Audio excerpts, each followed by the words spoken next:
Amen. Et le titre du message, j'aimerais de vous partager ce matin, ça s'intitule « Gardons nos lampes allumées ». Et puis, on a parlé dans les dernières semaines, vous savez, de notre appel à être une sentinelle pour le Seigneur. Et afin qu'on puisse bien comprendre un peu cette illustration d'être une sentinelle, vous savez, lorsqu'on utilise ce thème, en fait, nous voulons dire un disciple, notre appel à être un disciple de Jésus-Christ qui est alerte spirituellement, on pourrait dire qui est réveillé spirituellement, et un disciple qui est établi par le Seigneur, qui écoute la parole, puis qui avertit de la part du Seigneur ceux envers qui Dieu nous appelle à avertir. C'est un peu ça, vous savez. Et en fait, nous sommes tous appelés, en tant qu'enfants de Dieu, à être des ouvriers pour le Seigneur, des porte-paroles pour lui sur la terre, dans notre génération, dans nos familles, dans notre communauté, là où Dieu nous a placés particulièrement. Et ce matin, j'aimerais de regarder avec vous la responsabilité de la sentinelle, du chrétien, de demeurer éveillé spirituellement, de demeurer, on pourrait dire, alerte. Et c'est un peu comme de garder la flamme à l'intérieur de nous enflammée. L'apôtre Paul, lorsqu'il a écrit à Timothée, il lui a dit ceci, il dit, c'est pourquoi je te le rappelle, ranime la flamme du don de Dieu que tu as reçu lorsque j'ai imposé mes mains sur toi. Ranime la flamme du don. Et c'est un peu dans cette direction-là que je veux parler ce matin, l'importance de garder la flamme allumée dans notre cœur. Et c'est un sujet qui revient très souvent dans les Écritures, dans la parole de Dieu, et particulièrement lorsque nous parlons du retour du Seigneur. Ça revient souvent. Et je crois qu'avec les événements que nous voyons se produire sur notre planète aujourd'hui, que c'est un sujet très pertinent, très important pour les chrétiens, pour l'Église du Seigneur, d'être rappelés, d'être vigilants. Vous êtes avec moi ce matin? Et j'aimerais adresser ce sujet-là en regardant à la parabole des 10 vierges ou des 10 jeunes filles, 5 qui étaient sages et 5 qui étaient folles, que nous retrouvons dans la parole de Dieu. Et je crois que c'est une parabole qui est très importante pour nous et qui nous rappelle notre responsabilité de garder nos lampes allumées. Amen. On va lire ça ensemble. Vous avez votre Bible, vous pouvez tourner dans votre Bible dans Matthieu 25. On va commencer au verset 1. Et je vais tourner moi aussi dans ma vieille Bible. Ma vieille Bible qui est toute babouillée partout. Mais pour moi, là, c'est la meilleure encore. OK. Matthieu 25. On va lire ceci. Ça dit, c'est Jésus qui parle. Il dit, « Alors le royaume des cieux ressemblera à 10 jeunes filles, » une autre version, c'est les 10 vierges, « qui ont pris leur lampe pour aller à la rencontre du marié. 5 d'entre elles étaient folles et 5 étaient sages. Celles qui étaient folles ne prirent pas d'huile avec elles en emportant leur lampe, tandis que les sages prirent avec leur lampe de l'huile dans des vases. Comme le marié tardait, toutes s'assoupirent et s'endormirent. Au milieu de la nuit, on cria, « Voici le marié, allez à sa rencontre. » Alors toutes ces jeunes filles se réveillèrent et préparèrent leurs lampes. Les folles dirent aux sages, « Donnez-nous de votre huile, car nos lampes s'éteignent. » Les sages répondirent, « Non, il n'y en aurait pas assez pour nous et pour vous. Allez plutôt chez ceux qui en vendent et achetez-en pour vous. » Pendant qu'elles allaient en acheter, le marié arriva. Celles qui étaient prêtes entrèrent avec lui dans la salle des noces, et la porte fut fermée.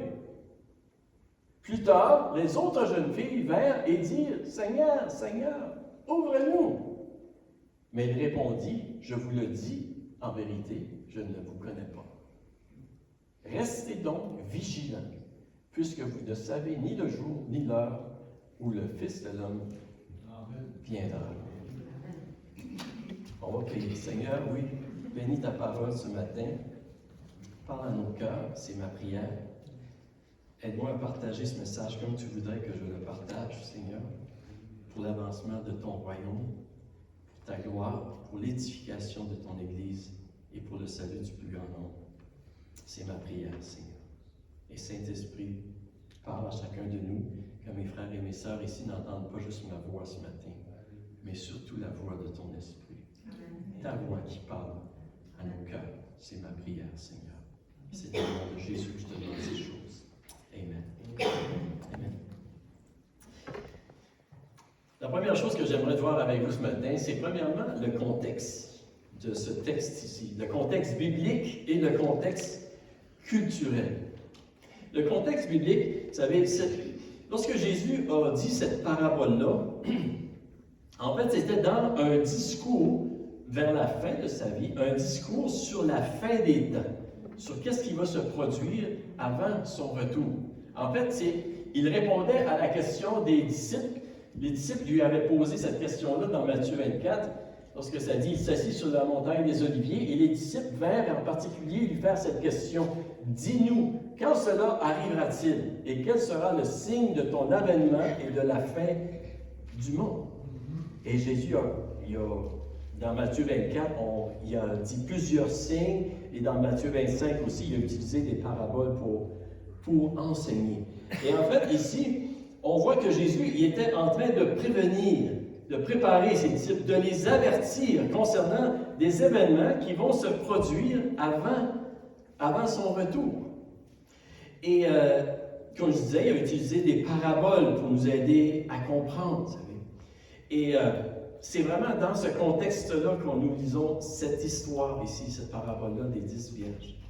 Et pour bien comprendre aussi la signification de cette parabole-là, il faut comprendre le contexte culturel de cette époque à propos du mariage, de la façon que ça se passait. Et lorsqu'il y avait un mariage, il y en a qui sont en train de se préparer aussi là, pour des mariages, comme nous, là. Amen. OK, excusez-moi. C'est toujours excitant, c'est toujours... OK. Pour bien comprendre, lorsqu'il y avait un mariage, le marié qui était chez son père et se préparait à venir chercher la mariée qui était elle aussi chez ses parents. Et le marié, il venait avec des amis. Et la mariée, elle était à la maison de ses parents avec des amis aussi, avec des jeunes filles qui attendaient la venue du marié qui venait la chercher. Et à ce moment-là, avec la mariée, il allait aller chez le marié pour la célébration. Et puis, c'est comme ça que ça se produisait. L'époux venait chercher son épouse et il s'en allait. Et puis, il y avait comme les filles qui étaient avec la mariée, c'était comme des filles d'honneur qu'on appelle aujourd'hui. Hein? C'est ça, il y avait une procession, un cortège, et là, ils s'en allaient. Et c'était la fête, et parfois ça nous dit que ça durait même jusqu'à 7 jours. Hein? Wow, tout un party. Hein? Et les filles d'honneur et de la mariée, eux, ils attendaient que le marié arrive. C'est ça. Et c'était un privilège et un honneur d'être invité aux noces, de pouvoir participer à ces noces-là. Mais parfois, ça arrivait que le marié y était en retard. Et ça arrive encore parfois. Des fois, c'est le marié ou des fois, c'est la mariée. Là. Et ça arrive, des fois, surtout dans certaines cultures, ça arrive un peu plus souvent que d'autres. J'en ai fait l'expérience à quelques reprises. Amen. Faut bien en rire, hein? Faut bien rire. Je me suis dit, non, je ne peux pas vous raconter. Ben, je pense que je vais vous raconter pareil. À un moment donné, il y avait une chorale qui chantait, qui devait chanter avant le mariage, que le mariage débute. Ils avaient préparé quelques chants, et finalement, ils ont chanté longtemps. Ils ont été obligés de chanter longtemps. Mais c'était un super de beau mariage. C'était vraiment beau. OK, on revient là. On retrouve ici des jeunes et dans cette histoire ici, on retrouve ici des jeunes filles qui sont sages. Et ils se préparent en conséquence. Hein. Ils prennent certaines précautions en sachant qu'il se pourrait que le marié arrive en retard dans la nuit. Hein. Et ils ont pris avec eux un vase d'huile. Hein. Ils ont pris de l'huile d'extra pour être sûr qu'ils puissent avoir de l'huile dans leur lampe. Et pour qu'ils soient prêts à... Qu'importe le moment que l'époux arrive, ils sont prêts avec l'huile. Et on retrouve ici, dans cette histoire-là, des jeunes filles folles. Ça nous dit qu'ils sont folles, ou naïves, ou non prudentes, on pourrait dire comme ça. Ils ne prennent pas d'huile d'extra avec eux autres. Ils ne se préoccupent pas des dangers dans une éventualité d'un retard de l'époux. Okay? Et effectivement, l'époux arrive en retard, ou il arrive tard, il tarde à venir. Et ça nous dit dans l'histoire que les jeunes filles, ils s'assoupissent, ils s'endorment, tout ça. Et tout d'un coup, au milieu de la nuit, il y a quelqu'un qui crie « Le mari est arrivé!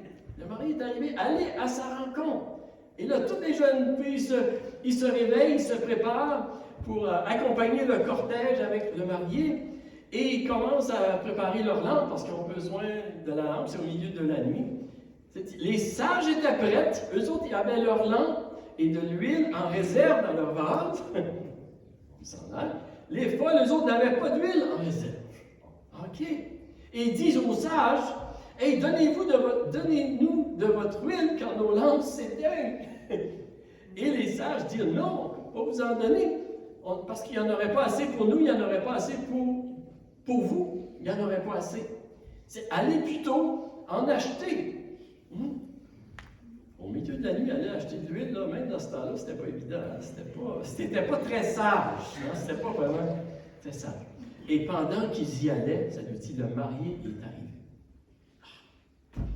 Puis ceux qui étaient prêts avec leur lampe, ils ont entré avec lui, ils ont été avec lui, puis ils ont été dans la salle de noces, ils ont été dans la célébration.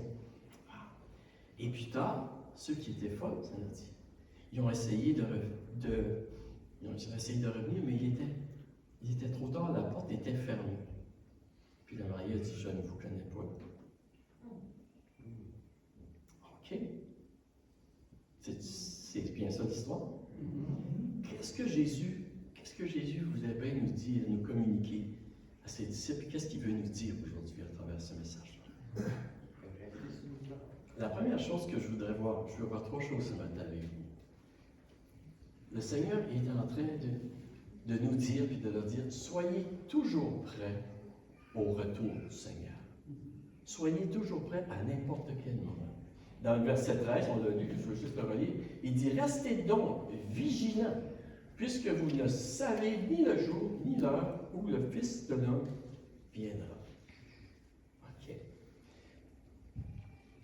Ici, Jésus, dans cette parabole-là, il parle particulièrement, vous savez, de l'importance de toujours être prêt pour son retour. Avec de l'huile, on pourrait dire, dans notre lampe. Et en fait, on va même avoir de l'huile en réserve, parce qu'on ne sait pas quel temps il va arriver. Vous savez, être prêt, lorsqu'on parle d'être prêt, ça ne signifie pas de connaître le moment exact du retour du Seigneur, mais ça veut dire de toujours être prêt à tout moment. Vous voyez la différence? Être toujours prêt à tout moment, ça veut dire de prendre des précautions, de prévenir à l'avance, d'avoir un œil, on pourrait dire, sur le réservoir d'huile, pour que, qu'importe à quel moment nous soyons prêts. Et vous savez, c'est sage de regarder dans notre voiture là, le réservoir d'essence. Hein? Puis c'est sage de vérifier l'huile de temps en temps dans notre voiture aussi, pour être sûr qu'il y a assez d'huile. Hein? Je me souviens, plusieurs années passées, on avait vendu une voiture à quelqu'un, en fait, à un bon prix pour les bénis. Tu sais, vraiment, là. Et puis c'était une bonne voiture. Mais ils ont oublié de vérifier l'huile dans le moteur. Et finalement, le moteur a brisé. C'était vraiment triste.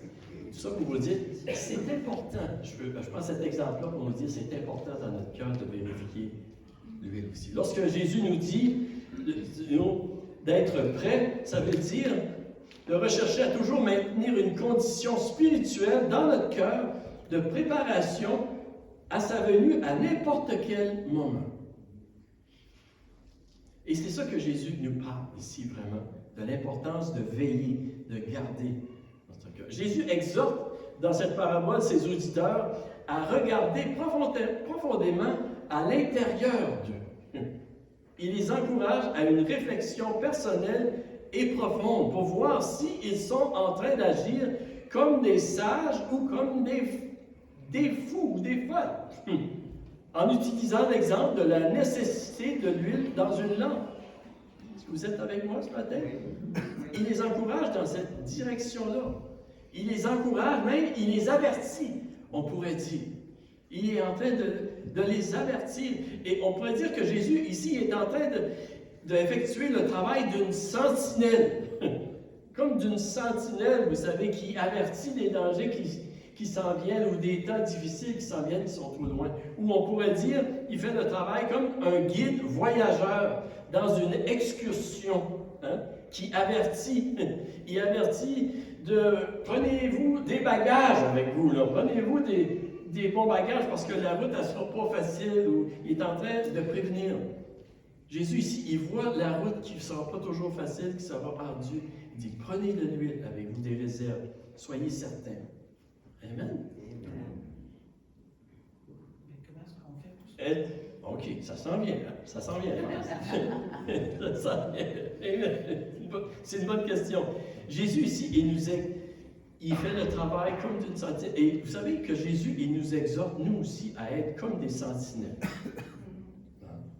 On l'a vu dans les dernières semaines, des sentinelles, vous savez, pour les autres personnes aussi, pour des avertir aussi, de communiquer sa parole. Et je vais vous dire que dernièrement, j'ai l'impression, j'ai le sentiment d'effectuer le travail d'une sentinelle. Dans le sens d'avertir. Je m'avertis moi-même et j'ai le sentiment que Dieu m'appelle à avertir aussi. À avertir les enfants de Dieu, à avertir le peuple de Dieu de se préparer à qu'est-ce qui s'en vient. Dieu vraiment, et l'avertissement que je ressens qui doit être lancé à l'Église du Seigneur, c'est celui-ci. C'est le moment aujourd'hui de mettre de l'huile dans notre lampe. C'est le moment aujourd'hui d'accumuler de l'huile dans nos vases pour être bien préparés pour qu'est-ce qui s'en vient. Amen. C'est le moment aujourd'hui de se fortifier dans le Seigneur. Êtes-vous encore avec moi? C'est le moment d'affermir nos cœurs dans la vérité de la parole de Dieu, de solidifier notre foi en Jésus-Christ. C'est le moment de ranimer la flamme de la foi dans notre cœur du don de Dieu que nous avons reçu par sa grâce. Avant que les jours dont Jésus nous a prévenus qui arriveraient avant son retour arrivent. C'est l'exhortation que Jésus donnait à travers cette parabole ici. Amen. Et comprenez, on voit beaucoup. Jésus nous dit, soyez toujours prêts au retour du Seigneur. Et pourquoi il nous dit de toujours? OK. Avec l'appui ici. Okay. Vous savez, on ne sait pas ce qui s'en vient sur notre planète dans les prochains jours, dans les prochains mois, dans les prochaines années. Avec tout ce qui se passe sur notre planète, là, je pense qu'il y a un cri d'alarme qu'il faut sonner, là, à quelque part.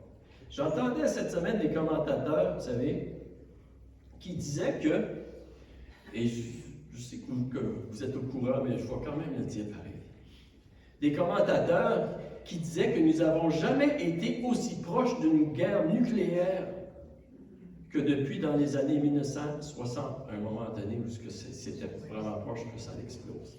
Puis on n'a jamais été aussi proche d'un aussi grand impact aussi sur notre planète. Et si vous regardez un peu, vous êtes des nouvelles, tout ce qui se passe, on dirait que le monde est en train de se préparer pour la guerre. Et il y a même quelqu'un qui a dit qu'il y avait un danger de l'anéantissement de la race humaine. Mais on sait que ça n'arrivera pas. Parce que le roi, là, c'est Jésus, là. Puis c'est lui qui est en contrôle. Amen. Mais quand même, c'est des discussions qu'on entend aujourd'hui. Vous savez?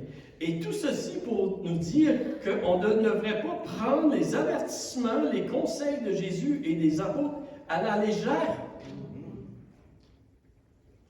Nous ne devrions pas faire comme les jeunes filles folles qui n'ont pas pris d'huile avec eux autres et qui ne se sont pas préparées. On devrait se préparer. On devrait se préparer. Et si je vous poserais la question ce matin, lorsque nous regardons, OK, il y a des bouts que c'est difficile un peu là, ça fait que il faut que je prenne mon souffle. Mais si je vous posais la question aujourd'hui, lorsque nous regardons à la condition et à l'état de l'Église de Jésus-Christ, en général, en 2026, au Canada, est-ce que l'Église, en général, la majorité des chrétiens en général, est-ce que nous ressemblons, est-ce que nous ressemblons à des vierges folles, ou plus à des vierges folles, ou plus à des vierges sages? Il y en a qui disent folles, il y en a qui disent sages. Amen. Absolument, je suis d'accord. Je crois, vous savez, que c'est important que nous prêtons une attention importante à ce que le Seigneur nous dit, que nous prenons au sérieux les avertissements qu'on retrouve dans la Bible concernant les avertissements de se préparer aujourd'hui. Et je ne dis pas ça là pour vous faire sentir mal. Je dis ceci parce que c'est important comme enfant de Dieu.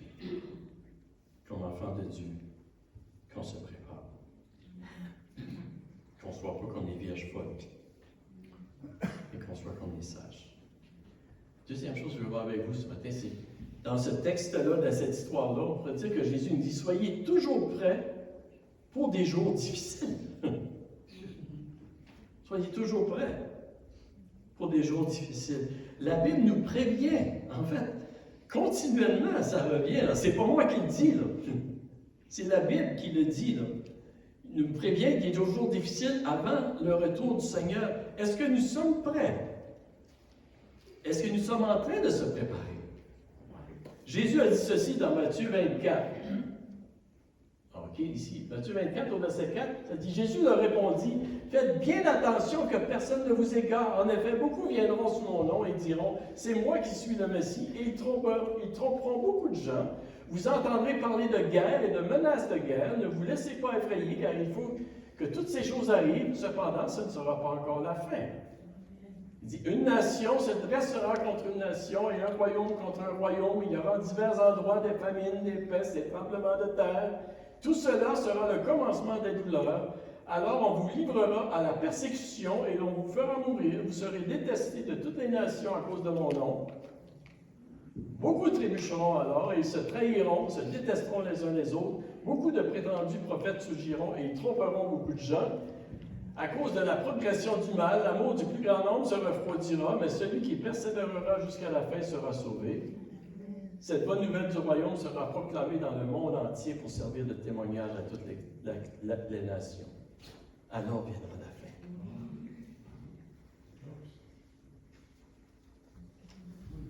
Amen. Et c'est sûr qu'il y a beaucoup d'autres textes aussi. Vous savez,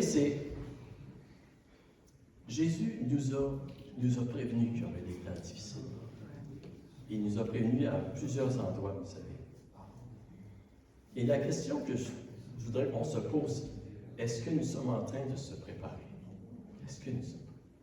Vous savez, même, écoutez-moi bien ici, là, même si notre destinée future est en sécurité en Jésus-Christ, la Bible nous prévient qu'il va y avoir des temps difficiles. Et la Bible nous exhorte constamment à se fortifier dans le Seigneur, à veiller, à prier, à remplir notre lampe, à ranimer la flamme en nous, à rechercher à être constamment rempli du Saint-Esprit par les moyens de grâce que Dieu nous a donnés. Amen. Amen. L'apôtre Paul a dit ceci dans Éphésiens 5. Il dit, faites donc bien attention à la façon dont vous vous conduisez. Ne vous comportez pas comme des fous, mais comme des sages. Rachetez le temps quand les jours sont mauvais. C'est pourquoi ne soyez pas stupides, mais comprenez quelle est la volonté du Seigneur. Ne vous enivrez pas de vin. Cela mène à la débauche. Soyez au contraire remplis de l'esprit. Dites-vous des psaumes, ou entretenez-vous par des psaumes, des hymnes et des cantiques spirituels. Chantez et célébrez de tout votre cœur la gloire du Seigneur. Remerciez constamment Dieu le Père pour tout au nom de notre Seigneur Jésus-Christ. Amen. Et ça, c'est la manière. C'est la manière de se fortifier, vous savez. C'est la manière de garder notre flamme qui brûle. Et c'est ce que la Bible nous dit. Vous savez, on ne connaît pas le moment que le Seigneur va revenir et on ne devrait pas essayer de fixer une date. Non. Et se préparer, comme je disais, ça ne veut pas dire de connaître le moment exact, mais ça veut de toujours être prêt. En fait, il y a des gens qui ont déjà prédit le moment et la date du retour du Seigneur, vous savez. Et lorsqu'ils font ça, ils sont en train de faire exactement quelque chose de contraire à ce que la parole de Dieu nous dit. Et malheureusement, ça a apporté le discrédit il y a des gens ça les a amenés à se moquer de la parole de Dieu. On ne devrait pas prédire le moment. C'est pas ça que Jésus nous dit dans la parole, mais c'est simplement d'être prêt à son retour n'importe quand et qu'on soit prêt aussi pour des jours difficiles qui pourraient venir. Et une troisième chose, je veux voir avec vous que dans ce texte-là, que Jésus nous parle d'eux aussi. Il se dit, soyez toujours prêts pour rencontrer Jésus, de rencontrer Dieu. Vous savez, il y a plusieurs récompenses, on pourrait dire, qui sont réservées à ceux qui seront prêts au retour du Seigneur. Tout comme l'étaient les 5 jeunes filles sages que nous voyons dans l'histoire. Et une de ces récompenses-là, c'est de pouvoir vivre éternellement dans le royaume de Dieu, dans la gloire de Dieu avec le Seigneur. Vous savez, cette exhortation ici que nous voyons dans Matthieu 25, ça s'adresse à tous. Ça s'adresse à tout le monde. Ça s'adresse à vous, ça s'adresse à nous, ça s'adresse à tout le monde. Ça s'adresse aussi à ceux qui n'ont pas reçu Jésus-Christ comme leur sauveur personnel encore aujourd'hui. Dans Acte 4.12, ça dit ceci. Il n'y a de salut en aucun autre, car il n'y a sous le ciel aucun autre nom qui a été donné parmi les hommes par lequel nous devions être sauvés. Amen. Vous savez, il n'y a aucun autre nom qui nous a été donné, aucun autre moyen pour être sauvé que de croire en Jésus-Christ, celui que Dieu a envoyé pour nous donner la vie éternelle et qui revient bientôt. C'est très clair dans la parole de Dieu. Et je veux vous encourager ce matin, simplement vous encourager que si vous n'avez jamais accepté de croire de tout votre cœur en Jésus-Christ comme votre sauveur, c'est le temps que vous receviez Jésus comme votre sauveur. Que vous reconnaissiez, que vous reconnaissez que vous avez péché, comme nous sommes tous pécheurs, que vous reconnaissez que vous avez péché contre Dieu d'une manière ou d'une autre et que vous avez besoin d'être pardonné. C'est le temps de croire et d'accepter le sacrifice que Jésus a fait sur la croix pour vous, pour que vous soyez pardonnés et réconciliés avec Dieu. c'est le temps. C'est le temps de se préparer à rencontrer Dieu. Amen, à rencontrer le Seigneur. C'est le temps aujourd'hui, et c'est un peu ce que nous voyons dans cette histoire-là avec les vierges folles et les vierges sages. C'est le temps aujourd'hui parce que les temps ne deviendront pas de plus en plus faciles avec ce qui s'en vient. Si c'est difficile aujourd'hui d'accepter Christ comme sauveur, ça ne sera pas plus facile plus tard. Avec tout ce qui s'en vient, comme que nous voyons. Et on ne sait pas qu'est-ce qui va nous arriver demain. Il n'y a personne qui peut dire si nous allons être encore ici demain. On ne sait pas. C'est aujourd'hui le moment de se préparer à rencontrer le Seigneur. C'est ce que la Bible nous dit. Et la Bible nous dit qu'un jour, tous genoux fléchiront devant le Seigneur. Toute langue va confesser qu'il est Seigneur. Lorsque Jésus va revenir, tout le monde va confesser son nom, que tu le veuilles ou que tu ne le veuilles pas. C'est ça. C'est ça. Mais ça nous dit que pour certains, ça va être une joie merveilleuse de voir finalement notre Sauveur. Amen. Et pour certains, ça va être un regret. La Bible dit dans Philippiens 2, on l'a chanté tout à l'heure, en Philippiens 2, verset 9, ça dit, c'est pourquoi aussi Dieu l'a souverainement élevé et lui a donné le nom qui est au-dessus de tout nom, afin qu'au nom de Jésus, tout genou fléchisse dans les cieux, sur la terre et sous la terre, et que toute langue confesse que Jésus-Christ est Seigneur à la gloire de Dieu. Amen. Il est le roi. Le roi des rois. En acadien, on dit big time. Big time. Et Jésus a dit aussi dans Matthieu 24, au verset 30, il dit, alors le signe du Fils de l'homme paraîtra dans le ciel. Toutes les tribus de la terre se lamenteront et elles verront le Fils de l'homme venant sur les nuées du ciel avec puissance et une grande gloire. Il enverra ses anges avec la trompette retentissante et ils rassembleront ses élus des 4 vents depuis une extrémité des cieux jusqu'à l'autre. Et ça s'en vient. On ne sait pas quand, mais ça s'en vient. Et la question, vous savez, la question que je veux premièrement qu'on se... Si vous n'avez jamais accepté Christ dans votre vie, c'est le temps d'accepter Christ aujourd'hui. La Bible nous dit, vous savez, aujourd'hui, si vous entendez sa voix, n'endurcissez pas vos cœurs. Amen. De recevoir Jésus-Christ comme votre Sauveur. Vous savez, et c'est dans le cœur que ça se passe. C'est dans le cœur que ça se passe. Les 10 vierges, vous savez, ils semblaient être pareils à l'extérieur, mais à l'intérieur, c'était différent. Et c'est comme ça. Et c'est important. Et cette exhortation-là aussi, vous savez, de toujours être prêt à rencontrer le Seigneur. Oui, elle s'adresse aux gens qui n'ont pas fait la paix avec Dieu à travers Jésus-Christ. Ça, c'est très important. Mais cette exhortation-là aussi, elle s'adresse aux enfants de Dieu aussi. Elle s'adresse aussi aux enfants, à ceux qui ont reçu Jésus comme leur Sauveur. Et Jésus nous dit ceci dans Matthieu 24, au verset 45 à 47. Juste avant la parabole, il dit, « Quel est donc le serviteur fidèle et prudent que son maître a établi sur ses gens pour leur donner la nourriture au temps convenable? Heureux ce serviteur que son maître, à son arrivée, trouvera faisant ainsi. Je vous le dis en vérité, il l'établira sur tous ses liens. » Amen. Heureux. Heureux ce serviteur que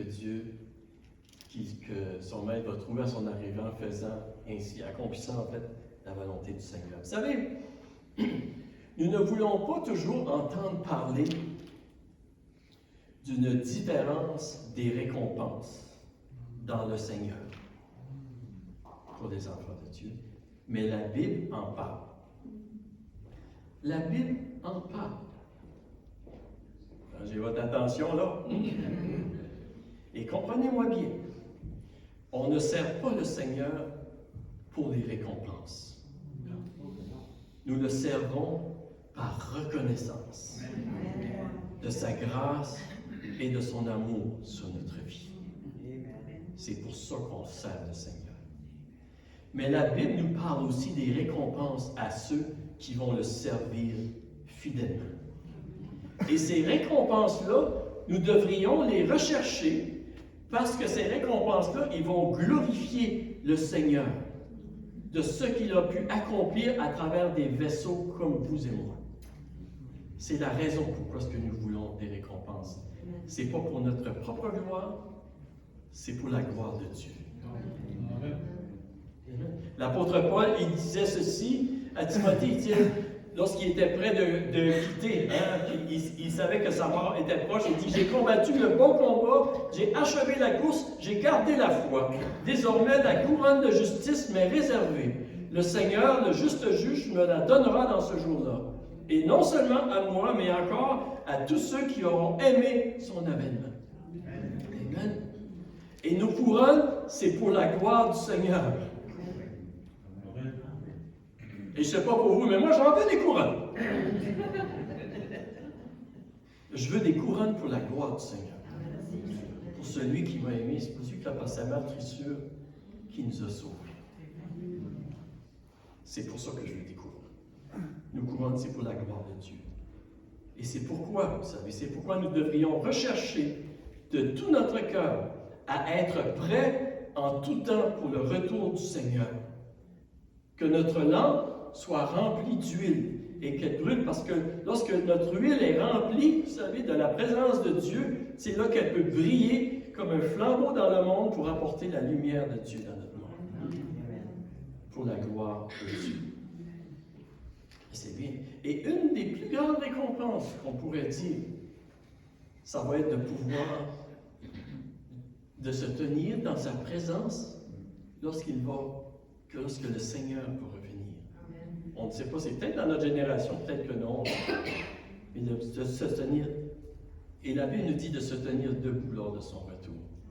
Dans Luc, le chapitre 21, verset 36, Jésus dit, « Veillez donc et priez en tout temps, afin que vous ayez la force d'échapper à toutes ces choses qui arriveront et de paraître debout devant le Fils de l'homme. » Et on pourrait dire ici que debout, qu'est-ce que ça veut dire?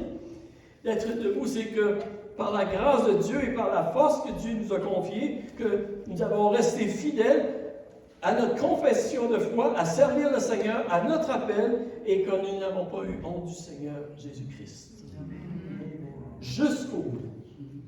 Et avec tout ce qui s'en vient, ça ne sera pas facile. On a besoin de mettre de l'huile dans notre lampe. Amen? Et je suis certain que tous ici, nous voulons se tenir debout devant le Seigneur lorsqu'il va revenir. Et c'est pourquoi c'est aujourd'hui le moment de rechercher à remplir nos vases d'huile pour que notre lumière brille.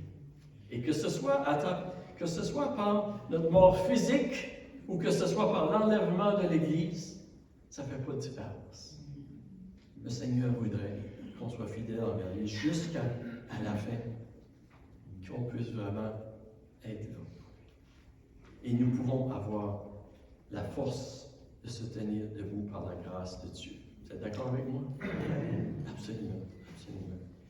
Et oui, c'est une exhortation, vous savez, lorsqu'on lit la parabole des 10 vierges, oui, c'est une exhortation aussi qui s'adresse aux gens pour être sauvés, certainement, et s'adresse aussi au peuple de Dieu, parce que l'apôtre Paul et l'apôtre Jean aussi n'en parlent dans d'une manière semblable, dans la même direction. L'apôtre Paul dit aux Thessaloniciens, et je vais terminer bientôt, okay? Il dit ceci aux Thessaloniciens, il dit, « Pour ce qui est des temps et des moments, vous n'avez pas besoin, frères, qu'on vous en écrive, car vous savez bien vous-même que le jour du Seigneur viendra comme un voleur dans la nuit. Quand les hommes diront paix et sûreté, alors une ruine soudaine les surprendra comme les douleurs de l'enfantement surprennent la femme enceinte, et ils n'échapperont point. » Il dit, « Mais vous, frères, vous n'êtes pas dans les ténèbres pour que ce jour vous surprenne comme un voleur. Vous êtes tous des enfants de la lumière et des enfants du jour. Nous ne sommes point de la nuit ni des ténèbres. Ne dormons donc point comme les autres, mais veillons et soyons sobres. Car ceux qui dorment, dorment la nuit, ceux qui s'enivrent la nuit.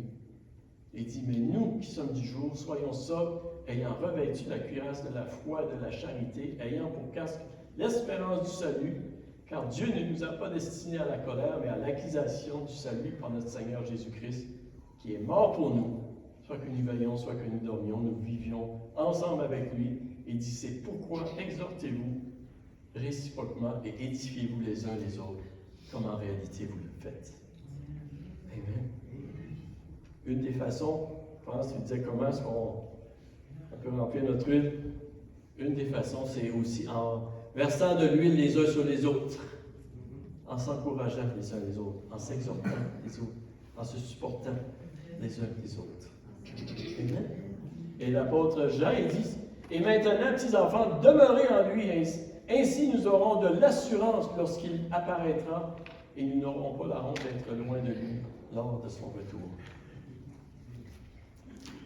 Et le Seigneur nous exhorte. Et je crois qu'il nous exhorte aujourd'hui, vous savez, à prendre vraiment au sérieux les avertissements, à prendre au sérieux de se fortifier. De se fortifier en lui. De remplir notre vie, de prendre des vases, de remplir nos vases. Amen. Et c'est lorsque nous venons dans sa présence, lorsque nous venons, qu'on nous ouvrons notre cœur au Seigneur et dans sa parole et dans la prière et dans la louange et dans la fraternité, c'est là que l'huile peut couler en nous et fortifier nos cœurs. Et nous en avons besoin, frères et sœurs.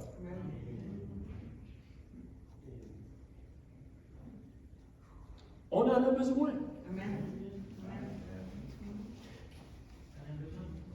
Et l'ennemi va tout faire.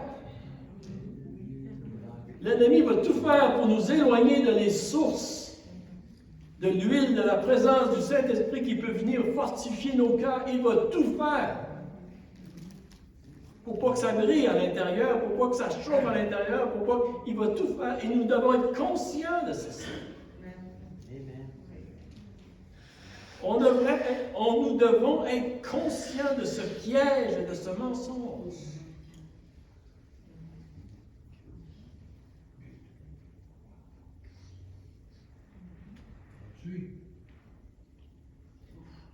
Et je suis comme une sentinelle.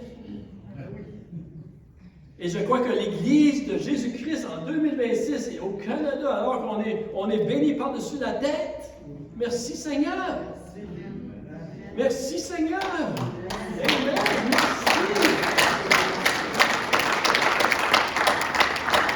Et ça ne veut pas dire qu'il ne faut pas profiter de la vie. Au contraire. Dans le Seigneur, nous pouvons profiter plus que n'importe qui d'autre de la vie ici-bas et la vie éternelle. Amen. C'est exactement ce que la Bible nous dit. C'est exactement ce que la Bible nous dit. Soyons vigilants. Parce qu'il y en a un qui veut nous éloigner de Dieu, qui veut nous voler. Amen. Et ça veut. Et une dernière chose que je veux dire, je suppose que c'est rendu là, en tout cas, c'est que ce n'est pas une question d'église, c'est ça que je veux dire. C'est ça que je veux terminer. Ce n'est pas une question d'appartenance à une église ou à une autre. C'est beaucoup plus que ça. C'est une question de foi personnelle en Dieu et en Jésus-Christ. D'une relation.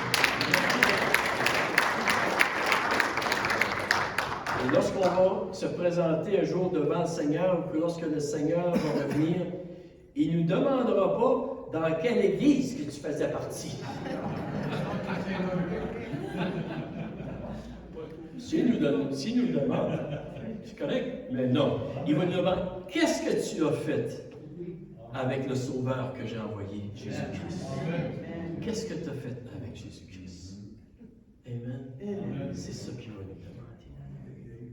Et ça, c'est le message qu'on doit communiquer aussi dans notre monde. Qu'est-ce que vous faites avec Jésus-Christ? Quelle est la place que Jésus-Christ a dans ta vie, personnellement? Et c'est une chose personnelle aussi, ça va. C'est une question personnelle. Les vierges folles ont dit, donnez-nous de l'huile, mais non, c'est une question personnelle. Et c'est une question personnelle aussi. Et je prie que le Seigneur nous aide à entendre sa voix qui nous dit aujourd'hui de se fortifier dans le Seigneur et de prendre notre vie chrétienne au sérieux pour qu'on soit prêt. Soit prêt à n'importe quand. Si c'est demain, amen, hein? I'm ready to go, Seigneur! Puis si c'est pas demain, Seigneur, puis si il faut qu'on traverse des moments difficiles, Seigneur, par ta grâce, Seigneur, tu vas nous donner la force, Seigneur, de passer à travers puis de me tenir debout, d'être un témoin pour toi, Seigneur.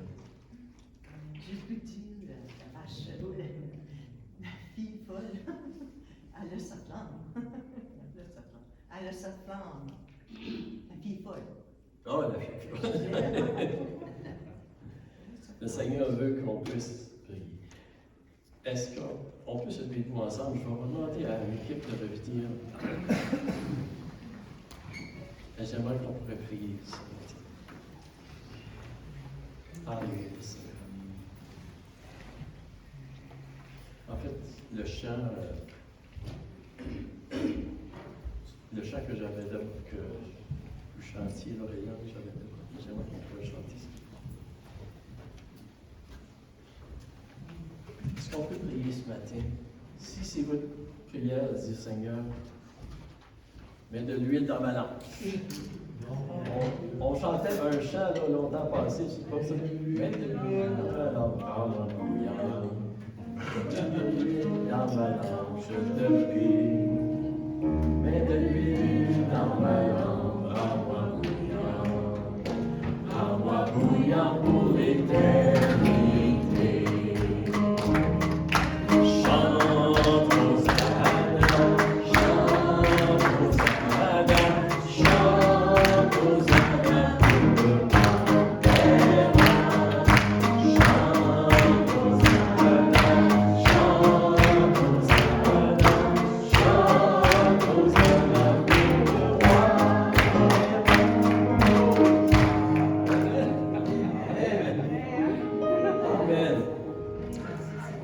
Seigneur, merci Seigneur.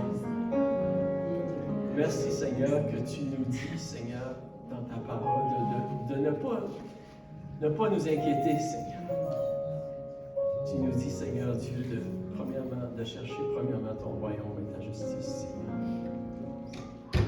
Et Seigneur, toi, tu nous donnes la grâce, tu nous donnes la force, Seigneur. Tu nous donnes tout ce que nous avons besoin, Seigneur. Merci Seigneur, que même si notre monde est en train de se chavirer, oui Seigneur, nous savons Seigneur que c'est toi qui es le roi des rois. C'est toi qui règnes Seigneur. Et tu reviens bientôt Seigneur. Tu nous as dit Seigneur, oui, d'être vigilant, de veiller Seigneur. Et Seigneur, je prie que tu nous aides Seigneur. Oui, à être vigilant Seigneur. Que par ton esprit, Seigneur, que tu nous aides d'être comme les sages qui se sont préparés, Seigneur. C'est ma prière, Seigneur, pour chacun de nous, Seigneur. Rappelle-nous, Seigneur, cet avertissement, Seigneur, ce message, Seigneur, et qu'on le reçoive, Seigneur Dieu, comme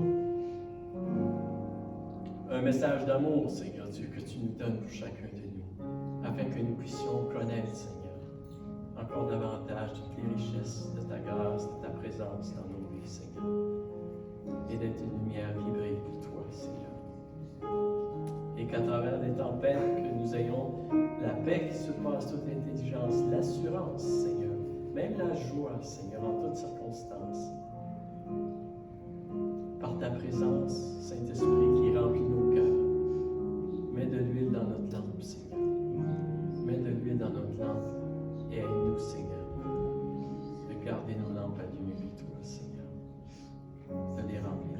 Merci, Seigneur. Bénis mes frères et mes sœurs ici ce matin dans ce lieu. C'est ma prière, Seigneur. C'est ma prière, Seigneur. C'est ma prière, afin que tu sois glorifié à travers chacun de nous. C'est ma prière. Que ta paix et ta joie règnent dans tous les cœurs qui sont ici, Seigneur. C'est ma prière. Merci, Seigneur. Et que nous soyons les sentinelles que tu nous appelles à être. Pour notre génération, pour notre famille, pour nos communautés, Seigneur. C'est ma prière, mon Dieu. Et c'est pour ta gloire, Seigneur. Pour l'avancement de ton royaume. Pour l'édification de ton Église et le salut du plus grand nombre. Que nous prions ces choses, Seigneur. Merci, mon Dieu. Merci, Seigneur. En ton nom, Jésus.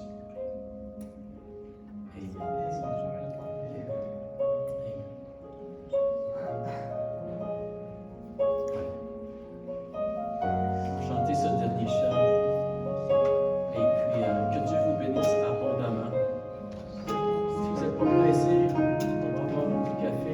Si vous voulez avancer peut-être aussi pour la prière ce matin, vous êtes bienvenus.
devient difficile, alors que le fardeau pèse dans le cœur, peut-être même la personne n'arrive pas à prier. Seigneur, je prie, Saint-Esprit, que ton amour, Seigneur Jésus, puisse couvrir cette personne ce matin encore dans le nom de Jésus.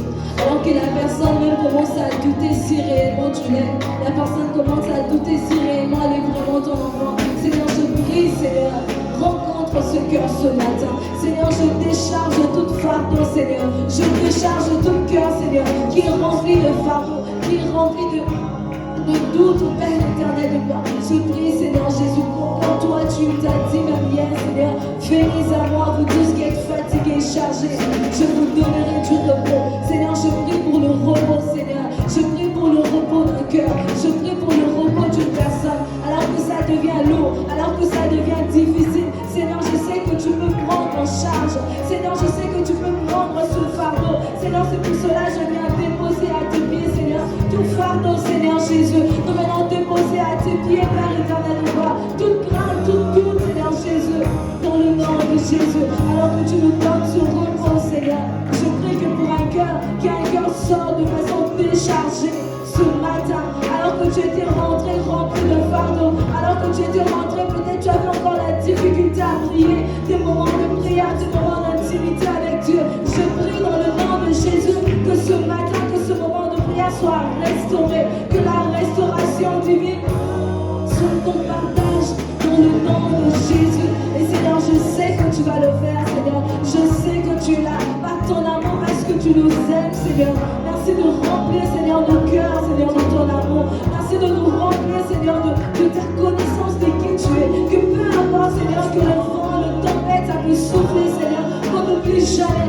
Tu ne t'as pas dit, Seigneur, que la tempête ne sera pas là. Tu ne t'as pas dit qu'il n'y aura pas de problème. Mais tu nous as dit quelque chose, que peu importe ce qui arrive, moi je serai là avec vous. Je pars, mais je suis aussi là. Seigneur, je prie que ta présence, Seigneur Jésus, soit tellement palpable dans la vie de tes enfants. Dans le nom de Jésus, dans le nom de Jésus, dans le nom de Jésus, dans le nom de Jésus. Merci pour ta présence, Seigneur.